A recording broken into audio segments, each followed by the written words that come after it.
বিয়ে বাড়িতে হোক, মুসলমানের বাড়িতে হোক, যে কোনো অনুষ্ঠানে হোক, কারো বাড়িতে যদি বক্স বাজে, আমার এরিয়ার মধ্যে যদি থাকে, সেই সমাজটার মধ্যে যদি আমি ইমাম হয়ে থাকি, তাহলে সেই বাড়িতে আমি আর যাব না।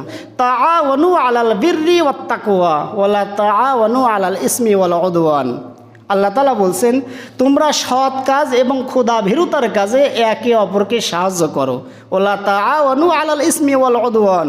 আর অসৎ কাজ এবং খোদার সীমালঙ্ঘন হয়, আল্লাহ তাআলা অবাধ্য হওয়া যায়, এমন কোনো কাজ আমাদের করা যাবে না।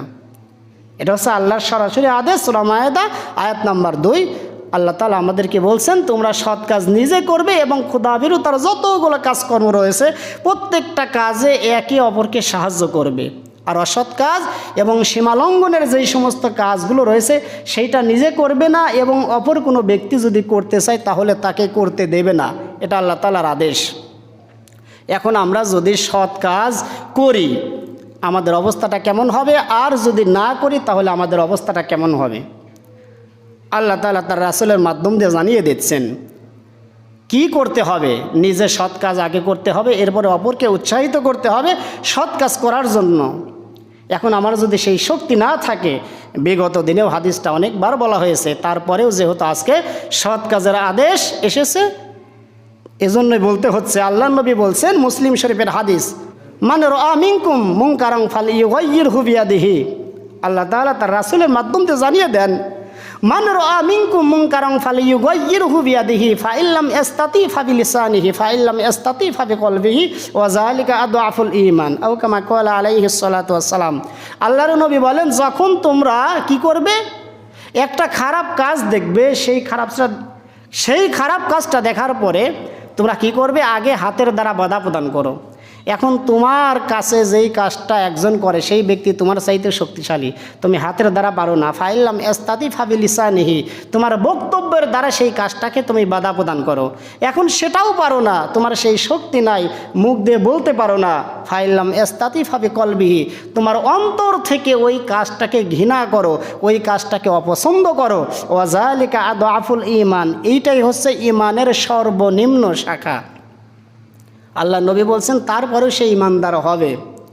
তাহলে কোনো মানুষ যদি অসৎ কাজ করে, খারাপ কাজ করে, আমরা যারা মুসলমান আমাদের উচিত হবে সর্বপ্রথম আমার যদি শক্তি থাকে শক্তি দিয়ে সেই কাজটাকে বাধা প্রদান করা।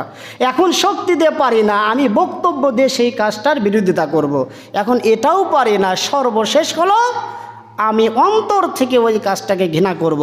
আর আল্লাহর কাছে প্রার্থনা করব যে আল্লাহ, আমার শক্তি নাই, আমি মুখ দিয়ে বক্তব্য দিতে পারি না, কিন্তু আমি অন্তর থেকে ওই কাজটাকে আমি নিজে ঘৃণা করি, অপছন্দ করি, তুমি আমাকে মাফ করে দাও। আল্লাহ নবী বলছেন তারপরেও সেই ব্যক্তি মুমিনের কাতারে থাকবে।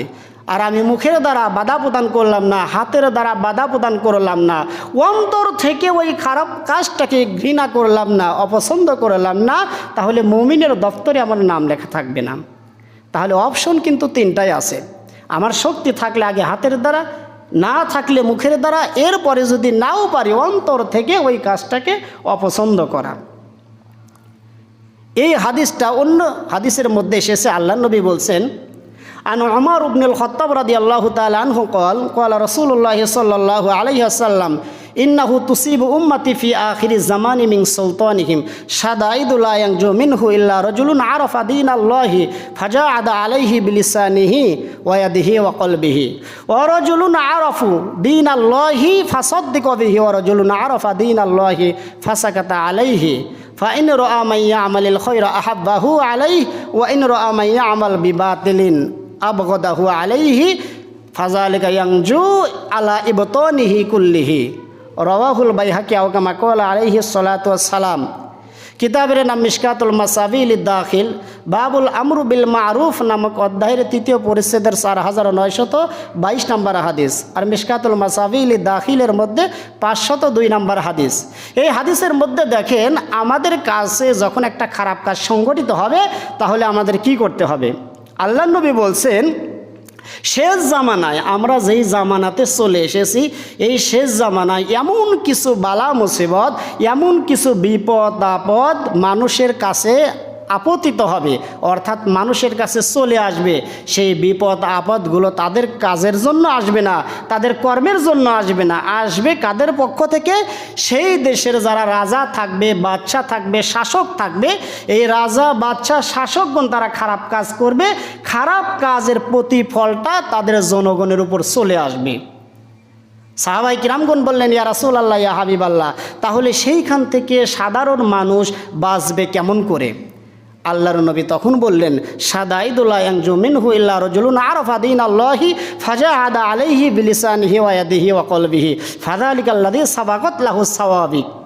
আল্লাহর নবী বললেন, ওই সময় যাদের কোরআনের জ্ঞান বেশি থাকবে, এরপরে সত্যকে প্রকাশ করার জন্য তারা 3টা পদ্ধতিতে আল্লাহর রাস্তায় জিহাদ করবে। নাম্বার 1, বিলিসানিহি, মুখের বক্তব্য দ্বারা সত্যকে প্রতিষ্ঠা করার জন্য তারা জিহাদ করবে। নাম্বার 2, ওয়াদিহি, তারা হাতের দ্বারা সত্যকে প্রকাশ করার জন্য জিহাদ করবে। অকলবিহি, এরপর অন্তর দিয়ে সত্যকে প্রকাশ করার জন্য তারা জিহাদ করবে। এরা কি করবে? এরা আল্লাহ তাআলার আযাব থেকে বেঁচে যাবে। তাহলে আমার সামনে যখন একটা খারাপ কাজ হবে, আমার উচিত হবে হাত দিয়ে বাধা প্রদান করা। সেটা শক্তি যদি না থাকে, আমার মুখের বক্তব্যর দ্বারা বাধা প্রদান করা। এরপরে সেটাও যদি না পারি, সর্বশেষ অন্তর থেকে ওই কাজটাকে অপছন্দ করা। আল্লাহ নবী বলছেন, ফাযালিকাল্লাযী সাবাকাত লাহু সাওয়াবিক, এই ভালো কাজটাই তাকে সামনের দিকে আগায় নিয়ে যাবে। এরপরে যদি আমি কাজটা না করতে পারি, এখন অনেকেই আমরা পারি না, এরপরে আল্লাহ নবী বলছেন, ওয়া রাজুলুন আরাফা দীনাল্লাহি ফাসাদ্দিকা বিহি ওয়া রাজুলুন আরাফা দীনাল্লাহি ফাসাকাতা আলাইহি। আবার এমন কিছু মানুষ থাকবে যাদের দেহের মধ্যে কোরআনের জ্ঞান থাকবে, কিন্তু সে চুপচাপ থাকবে। তার সামনে একটা খারাপ কাজ হচ্ছে, সে দেখার পরেও কিছু বলছে না। এখন আমার সেই শক্তি নাই, আমি বলতে পারছি না। আপনাদের সেই শক্তি নাই, আপনি এই কাজটাকে বাধা প্রদান করতে পারছেন না, অথচ আপনি নামাজ পড়েন, রোজা থাকেন, ইসলামের প্রত্যেকটা বিধিবিধান আপনি মেনে চলেন, কিন্তু এই কাজটাকে বাধা দিতে পারেন না, একেবারে চুপচাপ বসে থাকেন। তাহলে আপনার অবস্থাটা কেমন হবে? আল্লাহর নবী সেই কথাটাই বলছেন, ফাইন রাআ মিনকুম ফাইন রাআ মাইয়া আমালিল খায়রা আহাব্বাহু আলাইহি। কিন্তু ওই ব্যক্তিটা কি করে? দুনিয়ার মধ্যে, সমাজের মধ্যে, দেশের মধ্যে যখন একটা ভালো কাজ কোনো ব্যক্তি করে, মনে প্রাণে ওই ভালো কাজটাকে সে ভালোবাসে। অর্থাৎ কোনো ব্যক্তি যখন তার সামনে একটা ভালো কাজ করে, সে মন থেকে ওই কাজটাকে সাপোর্ট করে, পছন্দ করে। এরপরে কি করে? ওয়াইন রাআ মাইয়া আমাল বিবাতিলিন আবগাদাহু আলাইহি। এরপরে ওই ব্যক্তির সামনে যখন কোনো খারাপ কাজ সংগঠিত হয়, সে ওই খারাপ কাজটি মন থেকে ঘৃণা করে, মন থেকে অপছন্দ করে। ফাযালিকা ইয়ানজু আলা ইবতানিহি কুল্লিহি। আল্লাহর নবী বলেন, ভালো কাজটাকে সাপোর্ট করার কারণে আর মন্দ কাজকে অপছন্দ করার কারণে এই সমস্ত ব্যক্তিদেরকেও আল্লাহ তাআলা মাফ করে দিবেন। জোরে বলেন সুবহানাল্লাহ।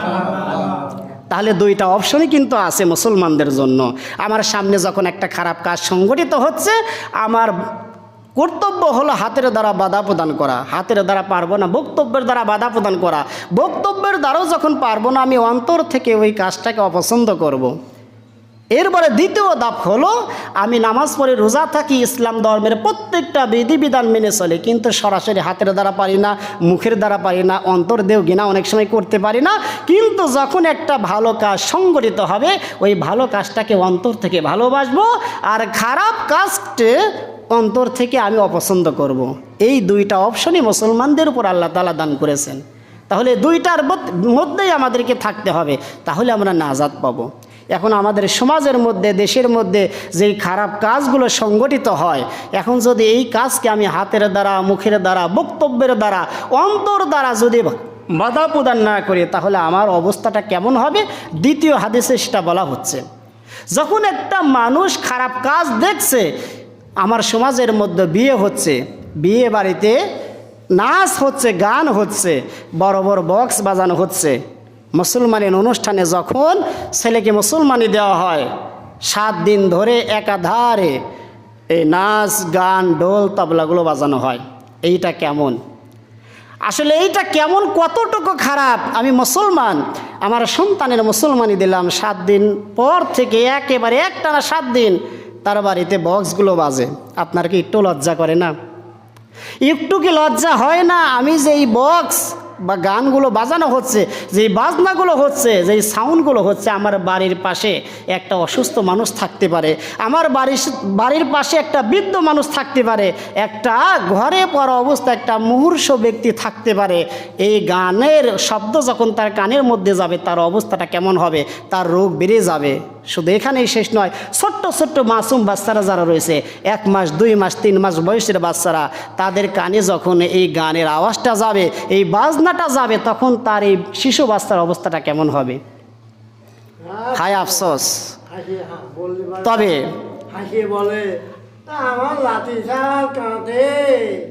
এইটা যদি আপনারা করেই থাকেন, তাহলে আজকেও একটা কথা শুনে নেন, যেই সমস্ত মুসলমান বাড়ির মধ্যে যে ছেলে মুসলমানি দিয়েছেন তার বাড়িতে যদি বক্স বাজে, কোনো মানুষের মেয়ের বিয়ে, ছেলের বিয়ে, সেই বাড়িতে যদি বক্স বাজানো হয়, নাচ করা হয়, গান করা হয়, আমি ইমাম হিসাবে, এই ছোট্ট বয়স হিসাবে আমি একটা কথা বলতে চাই, আমি ইমাম হয়ে বলছি, সর্বশেষ কথা, সংক্ষিপ্ত কথা, ওই বাড়িতে যদি নাচ হয়, গান হয়, বক্স বাজানো হয়, ওই বাড়িতে আমাকে কখনো ডাকবেন না, ওই বাড়িতে বিয়ে পড়ানোর জন্য আমি যাব না।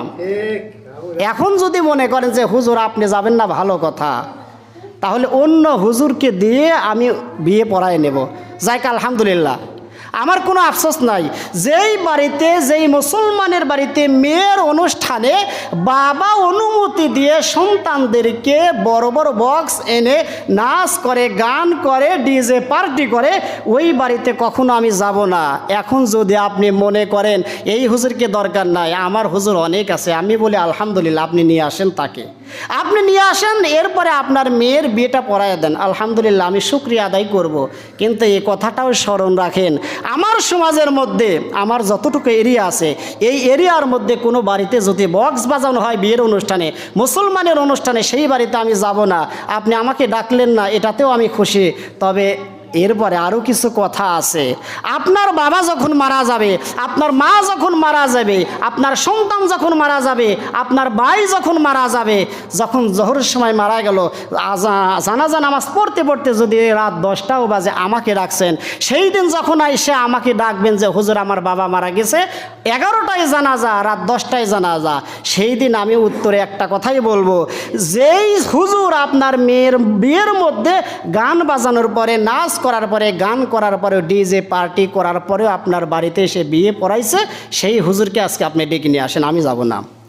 শুধু এখানেই শেষ নয়, পরের দিন সকালবেলায় মানবতার খাতিরে আমি হুজুর 2 দিন যাই বা 1 দিন যাই, সেই দিন যখন এসে আমাকে বলবেন যে হুজুর একটু কবরস্থানে যাইতে হবে, আমি সেই দিন উত্তরটা তখনই দেব, যেই ইমাম আপনার বাড়িতে মেয়ের বিয়ে পড়াইছিল গান বাজনা হওয়া সত্ত্বেও, সেই হুজুরকে দিয়ে 2 দিন হোক, 3 দিন হোক, 7 দিন হোক আপনি নিয়ে যান, আমার কোনো আফসোস নাই।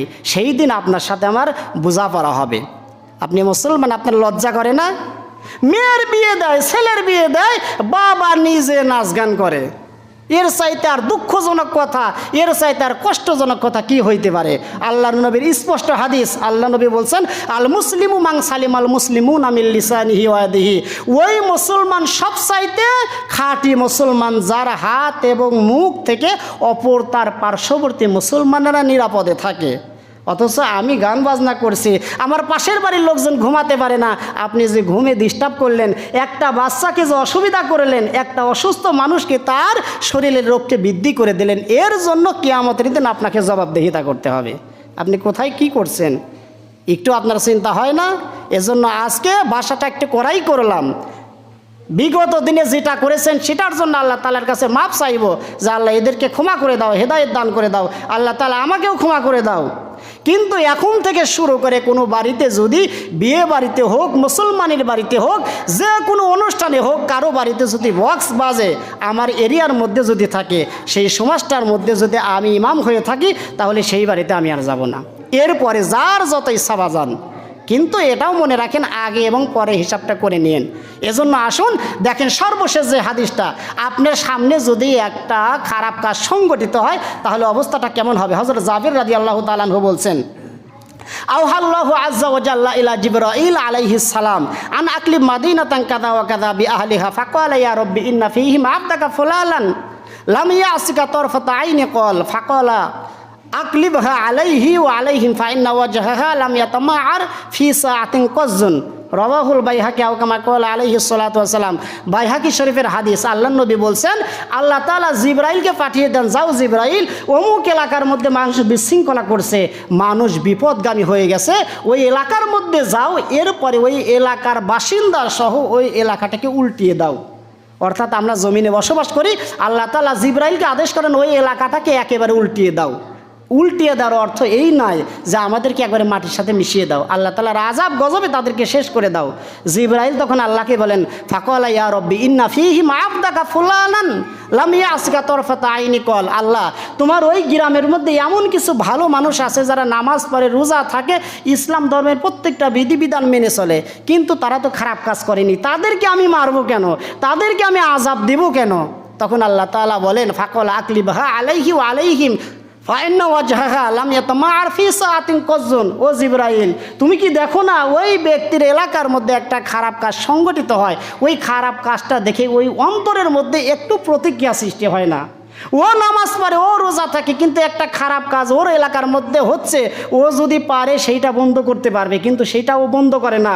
বন্ধ না করার কারণে জিবরাইল আমি তোমাকে আদেশ করছি ওই এলাকার মধ্যে যতগুলো ভালো মানুষ আছে, যতগুলো খারাপ মানুষ আছে, সমস্ত মানুষের উপর তুমি বিপদ আপদ নিয়ে হাজির হয়ে যাও। জোরে বলেন নাউজুবিল্লাহ। অর্থাৎ খারাপ মানুষের উপরও বিপদ আসবে, আবার যারা আমরা ভালো মানুষ তাদের উপরও বিপদ আসবে যদি আমরা সেই খারাপ কাজটাকে বাধা প্রদান না করি। তাই আমি সবার কাছে অনুরোধ করব যে আসুন আমরা নিজে খারাপ কাজ থেকে বিরত থাকি এবং আমার আশপাশে যারা খারাপ কাজ করে তাদেরকে বাধা প্রদান করি। মহান আল্লাহ তাআলা আমাদের সকলকে সেই তৌফিক দান করে দিন। সকলে বলি আমিন।